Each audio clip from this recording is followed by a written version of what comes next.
Good morning friends, আরেকটা নতুন ব্লগে আপনাদের অনেক স্বাগত। এখন কিন্তু অনেকটাই বেলা হয়েছে, 10:30 বাজে, কিন্তু ওয়েদার দেখে একদম বোঝা যাচ্ছে না।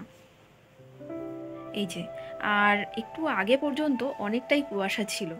আজকে একদম ঘন কুয়াশা, একদম বৃষ্টির মতন কুয়াশা পড়ছে, এরকম অবস্থা। ভীষণ ঠান্ডা। আর নর্থ বেঙ্গলে তো কোথায় শুনলাম যে বরফও পড়েছে, আলিপুরের আশেপাশে। তো আপনারা ব্লগটা দেখতে থাকুন। একটু পরে আমি একটা রান্না করব, তো রান্নার রেসিপিটাও আপনাদের সঙ্গে শেয়ার করব। এখানে ঠাকুরের বাসন মাজা হচ্ছে, কোয়েল এখন পুজো দেবে। আর কালকে রাতে জানি না কিভাবে বাইকের চাকাটা পাংচার হয়ে গেছে, তো আজকে তো আর বাইকটা ব্যবহারই করতে পারছে না, কোথাও যেতে পারছে না, তাই লোক এসেছে ঠিক করতে। আর এদিকে আমি রান্না বসিয়ে দিয়েছি।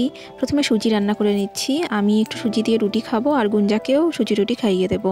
আর পাশের কড়াইতে মাছের ঝোল বসাবো।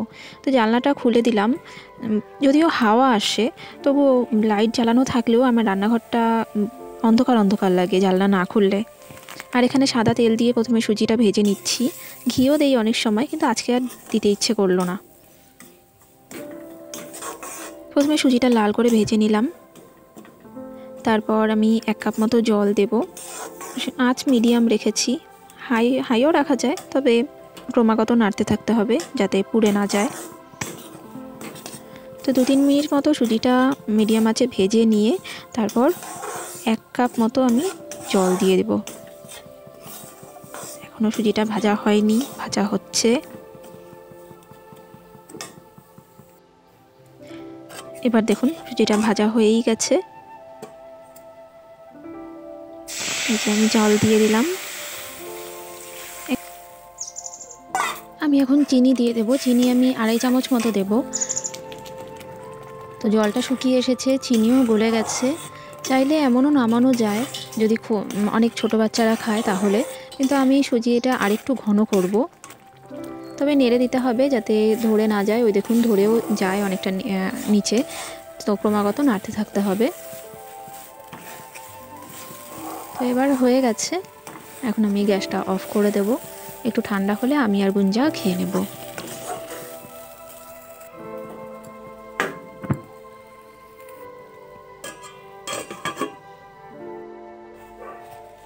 সুজি খাওয়া হয়ে গেছে। আর এখন এখানে দেখুন লাউ কাটা আছে, অনেকটা ট্রাইঅ্যাঙ্গেলের মতন করে লাউ কাটা আছে, মা কেটে দিয়েছে। এই লাউগুলো দিয়ে আমি মাছের ঝোল রান্না করব।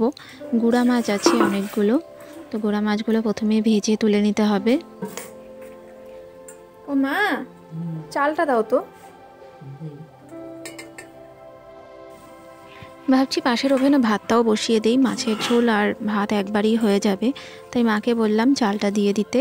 আর এদিকে মাছ অনেকটাই ছিল, তো কয়েক ভাগেই মাছটা ভেজে তুলে নিলাম। এদিকে মাছ ভাজার যে তেলটা বেঁচেছিল সেখানেই 4টে শুকনো লঙ্কা এবং 1/2 চামচ জিরা ফোড়ন দিলাম।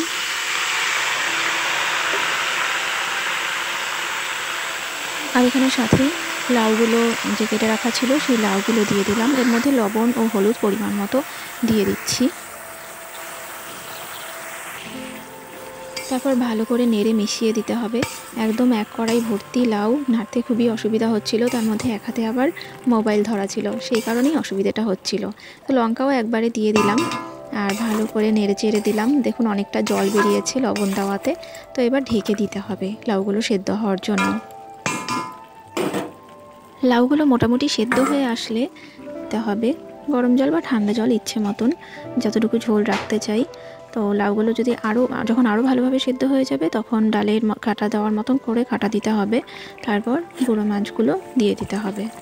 এরপর 5 মিনিট মতো জাল হলেই রেডি হয়ে যাবে। আর নামানোর আগে চাইলে ধনেপাতা দেওয়া যায়, তবে আজকে দিচ্ছি না কারণ ধনেপাতা বাড়িতে ছিল না।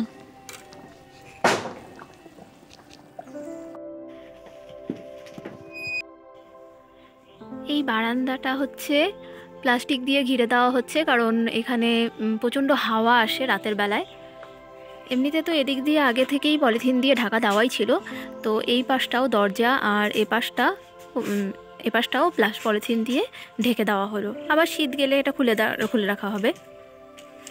আর এখন বিকেল হয়ে গেছে, এখন বাজে হচ্ছে 3:30। খুব ঠান্ডা পড়েছে আজকে, সারাদিন কুয়াশা ছিল। আর এখানে হচ্ছে ট্রাইপড, গুঞ্জা এখন ইনস্টা রিল বানাবে।